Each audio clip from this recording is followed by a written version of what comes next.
Komentimi përsosur i Kuranit, Gjuzi 30. Sure El Qadr, zbritur në Mekë, ajete 5. Përmbajtja e sures El Qadr. Përmbajtja e kësaj sureje, sikurse është qartësuar nga vetë emri i saj, flet dhe shpjegon zbritjen e Kuranit të shenjtë në natën e Kadrit. Më pas shpjegon rëndësinë e natës së Kadrit, mirësitë, bereqetet dhe ndikimet e saj. Për sa i përket vendit të zbritjes së kësaj sureje, midis dietarëve ka mendime të ndryshme. Disa janë të mendimit se kjo sure ka zbritur në Mekë, ndërsa të tjerë janë të mendimit se kjo sure ka zbritur në Medinë. Në transmetime është cituar se profeti Muhammed, paqja e bekimi i Allahut qoftë mbi të dhe mbi familjen e tij, shikon në ëndër Beni Umayyen që ishin ulur në karigen e Fronit. Kjo gjë për profetin Muhammed, paqja e bekimi i Allahut qoftë mbi të dhe mbi familjen e tij, ishte shqetësuese. Ndaj dhe Allahu zbret ajetet e sures El Qadr për ta ngushëlluar profetin Muhammed, paqja e bekimi i Allahut qoftë mbi të dhe mbi familjen e tij. Disa thanë se nata e Kadrit është më e mirë se 1000 muaj, ka zbritur për të treguar kohëzgjatjen e pushtetit të Beni Umejadve, pushtet që zgjati 1000 muaj. Ne e dim se xhamia dhe vendi që mbante fjalime profeti Muhammed, paqja e bekimi i Allahut qoftë mbi të dhe mbi familjen e tij, ishte Medina dhe jo Meka. Por ajo që është e njohur, sikurse edhe e tham, surja është Mekase dhe ky transmetim mund të tregojë një lloj krahasimi dhe jo shkakun e zbritjes. Mirësitë e recitimit të sures El Qadr. Për të treguar mirësitë e leximit të kësaj sureje, është i mjaftueshëm të përmendim disa hadithe të profetit Muhammed, paqja e bekimi i Allahut qoftë mbi të dhe mbi familjen e tij, kushdo që e lexon këtë sure ngjan me ata që agjërojnë në muajin e Ramazanit dhe në natën e Kadrit qëndrojnë zgjuar. Në një tjetër hadith të transmetuar nga Imam Bakiri, paqja e Zotit qoftë mbi të, lexojmë: ai që di suren Inna Anzalnahu dhe e lexon atë me zë të lartë, qartë dhe në mënyrë të hapur, ngjan me atë person që ka ngritur shpatën në rrugën e Allahut dhe bën luftë të shenjtë. Ai që e lexon këtë sure fshehurazi ka mirësi të shumta. Është e qartë se këto mirësi nuk janë për ata që e lexojnë suren dhe nuk e kuptojnë të vërtetën e saj. Këto mirësi dhe bereqete janë për ata që e lexojnë dhe e kuptojnë suren. Gjithashtu, atë çka ata kuptojnë e vënë në punë, Kuranin e cilësojnë të madhërisëm dhe ajetet e tij i vënë në funksion për gjatë jetës së tyre. Ajetet nga 1 deri te ajeti 5. Bismillahirrahmanirrahim. Inna anzalnahu fi lejletil qadr. Wama adraka ma lejletul qadr. Lejletul qadri khayrun min 1000 shahr. تنزل الملائكة والروح فيها بإذن ربهم من كل أمر سلام هي حتى مطلع الفجر. Me emrin e Allahut të gjithë mëshirshmit mëshirëplotit. Ne kemi zbritur Kuranin në natën e Kadrit. E kush mund të ta shpjegoj ty se ç'është nata e Kadrit? Nata e Kadrit është më e mirë se 1000 muaj. Engjëjt dhe shpirti Xhebraili me lejen e Zotit të tyre zbresin në këtë natë me të gjitha vendimet, paqe është ajo deri në lindjen e agimit. Komentimi. Nata e Kadrit, nata e zbritjes së Kuranit, nga vetë ajetet e Kuranit kuptohet më së miri se Kurani i shenjtë ka zbritur në muajin e shenjtë të Ramazanit. Muaji i Ramazanit është ai në të cilin ka zbritur Kurani. Në ajetin e parë të sures El Qadr thuhet ne atë e zbritëm natën, edhe pse në ajet menjëherë citohet emri i Kuranit, është e qartë e kuptueshme që zanorja tek fjala Inna Anzalnahu kthehet dhe nënkupton Kuranin. Ajo çka është si paqartësi e jashtme është për shkak të rëndësisë dhe shpjegimit të madhështisë së Kuranit, interpretimi i sures me ajetin Inna Anzalnahu, ne e kemi zbritur. Gjithashtu flet për madhështinë e këtij libri qiellor, libër që Allahu zbritjen e tij e lidh me vetveten. Aty ku ka përdorur shumsin, Allahu dëshiron të shpreh madhështinë e pafundme. Nata e Kadrit është nata kur përcaktohen ngjarjet e gjithë vitit, një tjetër arsye sepse ky libër është i madhërisëm. Nëse i krahasojmë këto ajete me ajetet e sures El Baqara, marrim si përgjigje se nata e Kadrit është në muajin e Ramazanit, ndërsa për sa i përket faktit se në cilën natë është përmendur në Kuran, nuk mund të kuptojmë gjë. Transmetimet për këtë temë janë të shumta. Për këto transmetime dhe të tjera çështje do të flasim në përfundim të tefsirit të kësaj sureje në dasht Allahu. Këtu lind pyetja, si nga historia, si nga ana e lidhjes së tekstit të Kuranit me ngjarjet e jetës së profetit Muhammed, paqja e bekimi i Allahut qoftë mbi të dhe mbi familjen e tij, bëhet e qartë se ky libër qiellor në mënyrë të vazhdueshme përgjatë 23 viteve ka zbritur për të. Kjo gjë si mund të përputhet me ajetet e mësipërme ku thuhet se libri ka zbritur në muajin e Ramazanit dhe në natën e Kadrit. Përgjigja e kësaj pyetjeje, sikurse edhe thon shumë studiues të shkencave kuranore, është Kurani ka dy zbritje. Një zbritje të menjëhershme, quhet e menjëhershme sepse ka zbritur në zemrën e pastër të profetit Muhammed, paqja e bekimi i Allahut qoftë mbi të dhe mbi familjen e tij, ose e ka zbritur në Beitul Maamur, ose ka zbritur nga Lauhi Mahfudh në qiellin e dynjas. Ndërsa zbritja e njëpasnjëshme është përgjatë kohës së profecisë së profetit Muhammed, paqja e bekimi i Allahut qoftë mbi të dhe mbi familjen e tij, e cila ka zgjatur 23 vjet. Të tjerë janë të mendimit se shpallja e Kuranit nisi në natën e Kadrit, por jo i gjithë Kurani, por kjo gjë është në kundërshtim me pamjen e jashtme të ajetit që thotë ne e kemi zbritur Kuranin në natën e Kadrit. Ajo që duhet të theksohet për sa i përket çështjes së zbritjes së Kuranit në disa ajete është interpretimi me fjalën inzalun. Dhe në disa interpretime të tjera është fjala tenzil. Duke u referuar fjalorit, kuptohet se tenzil zakonisht thuhet kur diçka zbret në mënyrë të vazhdueshme, ndërsa fjala inzal ka kuptim më të gjerë ku përfshihet edhe shpallja e menjëhershme. Ky ndryshim interpretimi është se ajetet e mësipërme flasin për dy zbritjet e mësipërme. Në ajetin tjetër, për të shpjeguar madhështinë e natës së Kadrit, thotë: "E kush mund të ta shpjegojë ty se ç'është nata e Kadrit?" Më pas thotë se nata e Kadrit është nata më e mirë se sa 1000 muaj, nata e Kadrit është më e mirë se 1000 muaj.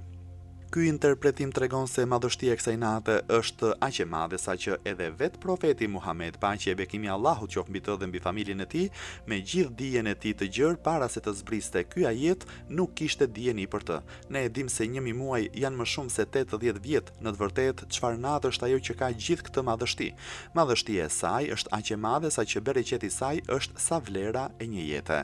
Në disa komentime tefsire është cituar se profeti Muhammed, paqja e bekimi i Allahut qoftë mbi të dhe mbi familjen e tij, ka thënë një prej beni izraelitëve kishte veshur rrobat e luftës dhe nuk i kishte hequr ato për 80 vjet. Ai vazhdimisht ishte gati për të luftuar në rrugën e Allahut. Shokët dhe miqt u habitën kur dëgjuan për këtë mirësi dhe shprehën dëshirën që këtë mirësi ta kishin edhe ata. Kështu që zbriti ajeti më sipër dhe shpjegoi se nata e Kadrit është më e mirë se 1000 muaj. Në një tjetër hadith thuhet se profeti Muhammed, paqja e bekimi i Allahut qoftë mbi të dhe mbi familjen e tij, kishte folur për 4 burra nga beni Izrailët, të cilët kishin adhuruar Allahun për 80 vjet me radhë pa bërë mëkate. Shokët e profetit Muhammed, paqja e bekimi i Allahut qoftë mbi të dhe mbi familjen e tij, shprehën dëshirën: "Oh, sa mirë do ishte që edhe ata të kishin këtë mundësi për të adhuruar Allahun." Kështu që zbret ajeti më sipër për këtë fushë. Ka mendime të shumta për sa i përket citimit të numrit 1000, disa janë të mendimit se në këtë rast numri 1000 është cituar si një shumë, të tjerë janë të mendimit se është cituar për tekthir shumim. Ata që janë të mendimit se numri 1000 ka ardhur për të shprehur shumën, e argumentojnë se vlera e natës së Kadrit është më e madhe se sa 1000 muaj, por transmetimet që cituam më lart tregojnë se numri është përmendur. Parimisht, numri gjithmonë përdoret për numërim, vetëm në rast se ka një shenjë të qartë për ta marrë si shumë. Mëtej fletë dhe këshillon për madhështinë e kësaj nate, duke thënë se engjëjt dhe shpirti natë me lejen e Allahut zbresin për të përcaktuar fatin e çdo gjëje. Engjëjt dhe shpirti Xhebraili me lejen e Zotit të tyre zbresin në këtë natë me të gjitha vendimet. Fjala tanazzalu është folje në kohën e tashme dhe tregon vazhdimsi. Në origjinal fjala ka qenë tetanazzalu. Jo vetëm kjo gjë, por edhe Kurani i shenjtë qartëson faktin se nata e Kadrit nuk është vetëm për kohën e profetit Muhammed, paqja e bekimi i Allahut qoftë mbi të dhe mbi familjen e tij, por deri në ditën e Kiametit, nata e Kadrit është natë që përsëritet vazhdimisht në të gjitha vitet. Për sa i përket faktit se cili është qëllimi i përdorimit të fjalës shpirti, disa dietar janë të mendimit se bëhet fjalë për Xhebrail-eminin, është quajtur edhe Ruhul Emin, shpirti i besuar. Disa të tjerë fjalën Ruh e kanë komentuar el-Wahyu, zbules, duke u mbështetur te shenja që na jep ajeti 52 i surës Ash-Shura: "Wa kadhalika awhayna ilayka ruhana min amrina." Dhe kështu ne të kemi dërguar ty shpallje me urdhrin dhe vullnetin ton. Kështu që kuptimi i ajetit është i tillë: engjëjt me urdhër të Allahut zbresin dhe sjellin shpalljen hyjnore në tokë, ku në atë natë përcaktohen fatet. Në këtë rast ekziston edhe një komentim i tretë, që është më i afërm se të gjitha komentimet e tjera. Ruh, shpirti, është një krijesë e madhe mbi të gjithë engjëjt, sikurse edhe e shohim në një prej haditheve të Imam Sadikut, paqja e Zotit qoftë mbi të. Dikush pyet Imam Sadikun namazvall kur citohet fjala ruh, bëhet fjalë për Xhebrailin? Xhebraili është prej engjëjve dhe shpirti Adham është prej engjëjve. A nuk thot vetë Allahu i madhëruar zbresin engjëjt dhe shpirti? Ju përgjigj Imam Sadiku paqja e Zotit qoftë mbi të. Këto të dyja edhe pse kanë ngjashmëri, janë të ndryshme, për fjalën ruh janë bërë komentime të tjera të cilat nuk e pam të nevojshme të citojmë këtu. Ndërsa qëllimi i pjesës tjetër të ajetit, min kulli emr, me të gjitha vendimet ka të bëjë me engjëjt që zbresin për të sjellë çdo gjë që është shkruar për to, pra për fatin e tyre. Ndaj dhe qëllimi i zbritjes së engjëjve është kryerja e këtyre punëve, ose që për çdo punë të mirë dhe çdo fat të shkruar e sjellin me vete. Studiues të tjerë janë të mendimit se qëllimi i përdorimit të fjalës është të tregojë se ata zbresin me urdhër të Allahut. Shpjegimi i parë është më i përshtatshëm.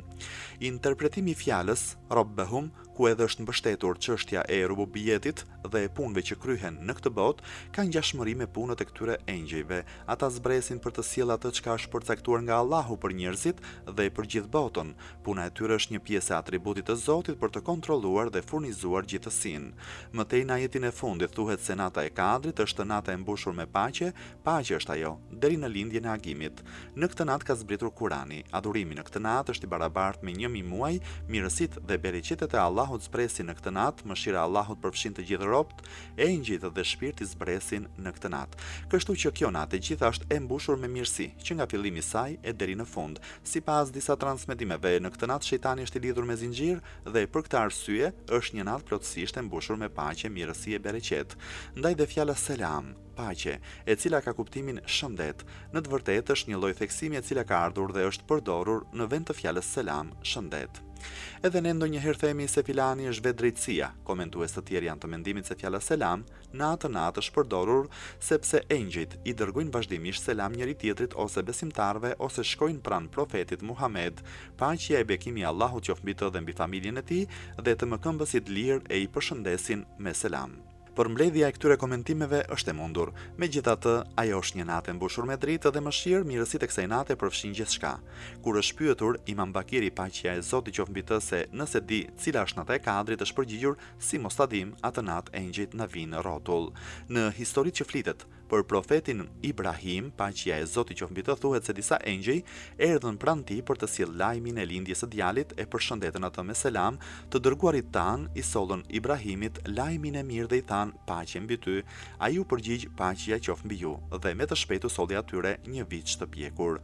Profeti Ibrahim, paqja e Zotit qoftë mbi të, ndjeu një kënaqësi të paparsa që nuk e krahasonte atë selam me të gjithë botën. Tashmë duhet të mendojmë kur engjëjt në natën e Kadrit vinë grupe dhe besimtarëve u thon selam, çfarë kënaqësie dhe mirësie kanë ata.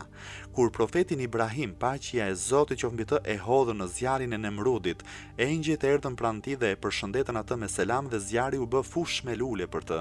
A mos edhe zjarri i xhehenemit në natën e Kadrit me bereqetin dhe mirësinë e selamit të engjëjve ndaj besimtarëve do të jetë në paqe? Po, kjo është shenjë prej shenjave të madhështisë së popullit të profetit Muhammed, paqja e bekimi i Allahut qoftë mbi të dhe mbi familjen e tij. Atje engjëjt zbrisnin për profetin Ibrahim, paqja e Zotit qoftë mbi të, këtu zbresin për popullin e profetit Muhammed, paqja e bekimi i Allahut qoftë mbi të dhe mbi familjen e tij. Hulumtime. 1. Çfarë ndodh në natën e Kadrit? Po përmendim disa fakte se pse kjo natë është quajtur nata e Kadrit.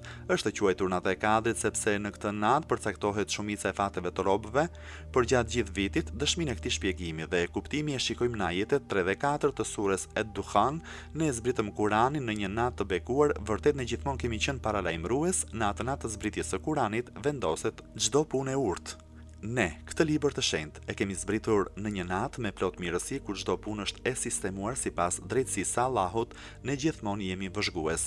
Për sa i përket shpjegimit të asaj çka është përcaktuar në natën e Kadrit, janë transmetuar shumë hadithe që thonë se në atë natë përcaktohen fatet e njerëzve për një vit, në atë natë përcaktohet risku, jetëgjatësia dhe shumë punë të tjera.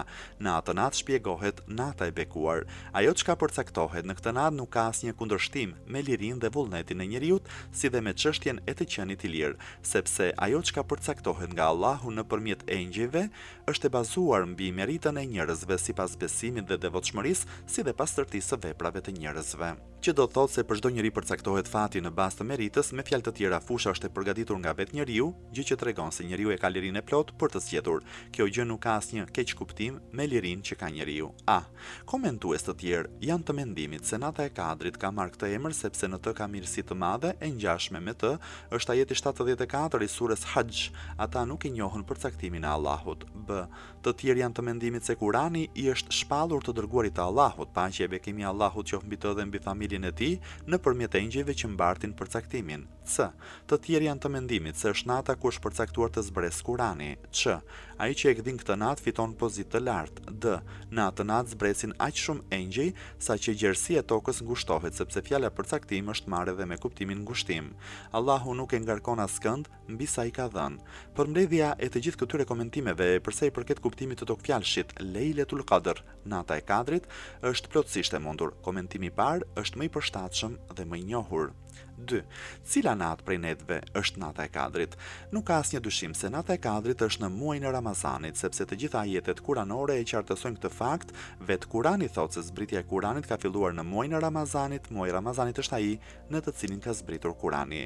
Por përsa i përket faktit se në cilën natë prej netëve të muajit të Ramazanit është nata e Kadrit, ka shumë diskutime midis dietarëve. Disa janë të mendimit se është nata e 17, nata e 19, nata e 21, nata e 23, nata e 27 dhe nata e 29 e muajit të Ramazanit. Por ajo çka është më e njohur në transmetime është fakti se nata e Kadrit është në 10 ditëshin e fundit të muajit të Ramazanit. Më tepër mendohet se është në natën e 21 ose 23, ndaj në transmetime lexojmë se profeti Muhammed, paqja e bekimi i Allahut qoftë mbi të dhe mbi familjen e tij, gjatë gjithë 10 ditësh të fundit të muajit të Ramazanit qëndronte zgjuar duke adhuruar dhe duke i bërë ibadet Allahut. Në disa transmetime të Imam Sadikut, paqja e Zotit qoftë mbi të, thuhet se nata e Kadrit është nata e 21 ose e 23.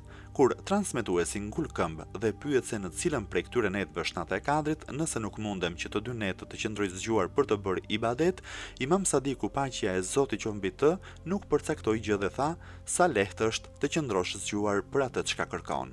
Në transmetime të ndryshme që na janë sjell nga Ehli Beiti, paqja e Zotit qoftë mbi të, më tepër është vënë theksit e nata e 23, ndërkohë që në transmetimet e Ehli Sunnetit më tepër i vihet teksti te nata e 27.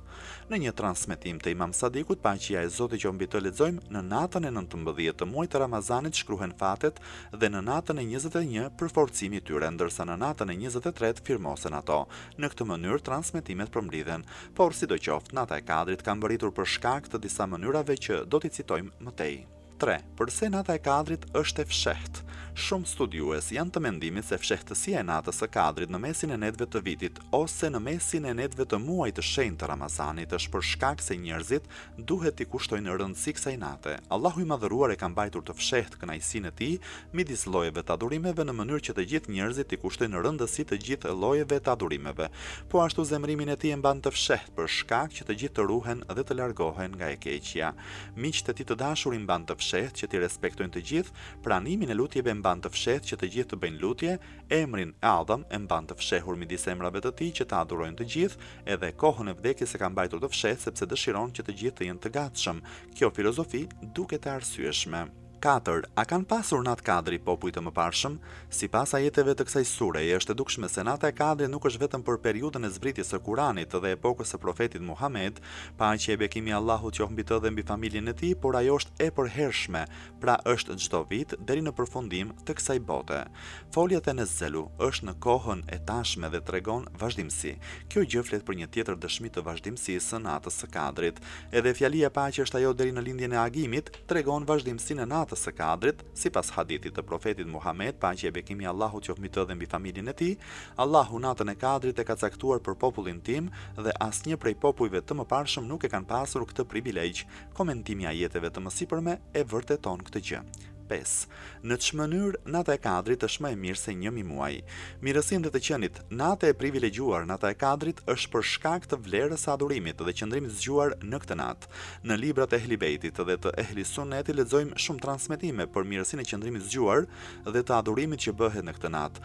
Këto vërtetojnë plotësisht kuptimin e natës së Kadrit. Përveç kësaj, zbritja e Kuranit në këtë natë dhe zbritja e mirësive dhe e mëshirës së Allahut bëhet shkak që kjo natë të jetë më e mirë se sa 1000 muaj. Në një hadith të Imam Sadikut, paqja e Zotit qoftë mbi të, lexojmë Ali ibn Ebi Hamze Thumalit i kërkon Imam Sadikut se kur është nata e Kadrit. Ai thotë që mirësinë e natës së Kadrit ta kërkoj në natën e 21 dhe në natën e 23. Në secilën prej këtyre dy netëve të fal 100 rekate namaz, nëse mundet, të qëndroj zgjuar në të dy netët, si dhe të marr gusul. Nëse nuk mundem t'i fal të tëra këto namaze duke qëndruar në këmbë, çfarë të bëj? E pyet Ali ibn Ebi Hamze Thumali. Fali ulur, përgjigjet Imam Sadiku. Nëse nuk mundem ulur, e pyet sërish Ali ibn Ebi Hamze Thumali. Fali shtrirë. Nuk ka asnjë problem nëse fle në fillim të natës dhe pastaj nis adhurimin. Në muajin e Ramazanit, dyert janë të hapura, shejtani është i lidhur dhe veprat e besimtarëve janë të pranuara. Sa muaj i mirë është muaji i Ramazanit. 6. Përse Kurani ka zbritur në natën e Kadrit? Me që në natën e Kadrit shkruhen fatet e njerëzve për një vit me radhë, sipas veprave dhe punëve të mira, atëherë duhet të qëndrojmë zgjuar në atë natë. Duhet të jemi të vëmendshëm që vetveten ta mësojmë me vepra të mira, duhet i lutemi Allahut që të na jap mundësi më të mira. Po kur e ardhmja jon përcaktohet, nuk duhet të jemi në gjumë dhe të pavëmendshëm ndaj gjërave. Në këtë mënyrë do të kemi një fat të dhimbshëm.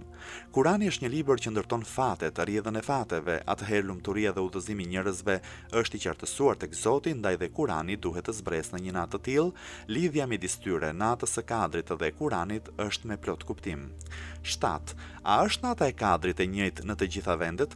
Ne e dim që fillimi i muajit hënor nuk është i njëjtë në të gjitha vendet. Disa vende e nisin një ditë para muajin hënor e disa të tjerë një ditë më vonë.